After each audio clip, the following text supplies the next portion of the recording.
How to upgrade to Windows 10, what you need to know. Procrastinators beware. If you're a Windows 7 or Windows 8.1 user, you're nearing a big deadline. On December 31, 2017, the last free major upgrade loophole to Windows 10 will expire. Assistive Technologies. If you intend to upgrade to Windows 10 in the fall Creators Update, but haven't actually completed the process, we can help. For consumers, the choice is a simple one. You'll be upgraded to either one of two versions of Windows 10, Windows 10 Home or Windows 10 Professional. This guide doesn't cover the upgrade process to Windows 10 Mobile for phones. Microsoft has also released the official retail pricing for Windows 10 in case you're building a PC. During the update process, plan to invest some time in prep work and at least an hour or two in the upgrade process itself. And be careful, some of your applications may be left behind or simply turned off. Editor's note: we originally wrote this story in 2015 to explain the upgrade process to Windows 10. We've updated our story with more details of how the process has evolved and explain how you can still upgrade to Windows 10, then revert back to Windows 7 or Windows 8.1.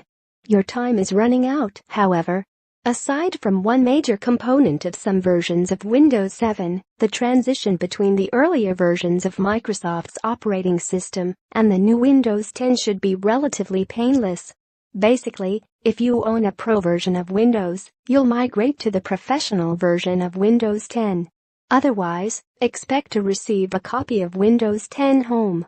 We have more about the individual Windows 10 editions here.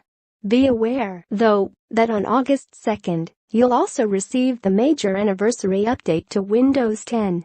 More on that later. The upgrade path from Windows 7 and 8.1 to Windows 10. Besides this story, a good reference is Microsoft's Windows 10 FAQ, which explains what happens to existing applications on your PC, including expired anti-malware subscriptions, as well as the system hardware requirements. A related document is the minimum requirements for a highly secure Windows 10 device running the Windows 10 Fall Creators Update. This generally applies only to enterprise users, but may also affect secure booting capabilities within consumer editions. What the second document boils down to is relatively simple. Make sure you have a 6th generation Intel Core chip or above, or else a comparable AMD processor. Also, and this is important, make sure you're running a genuine, licensed copy of Windows. Sorry, Microsoft won't be upgrading pirates for free. Preparing for Windows 10 was never that hard to begin with, but Microsoft's made it even easier. Windows 7 users must be running Service Pack 1 to enable the update. At one point, Windows 8 users were required to upgrade to Windows 8.1 before they upgraded to Windows 10. Microsoft representatives confirmed that this is no longer the case, though Windows 8 will do just fine. I've negotiated several upgrades without having any issue with losing files. Just to be safe, though, back up all critical documents, photos, videos, and whatever else you deem important onto an external storage device of some sort. Applications, files and settings will migrate as part of the upgrade. However, some applications or settings may not migrate, Microsoft says, somewhat cryptically.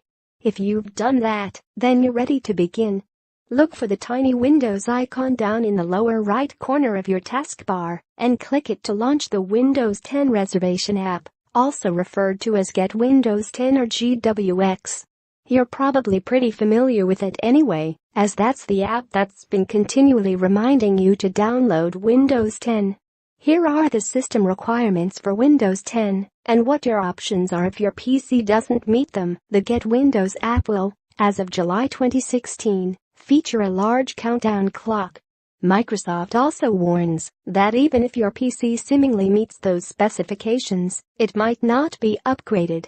Driver and firmware support, application compatibility, and feature support could affect whether the Windows 10 upgrade takes place, not to mention missing or damaged files, or simply having insufficient drive space to complete the upgrade.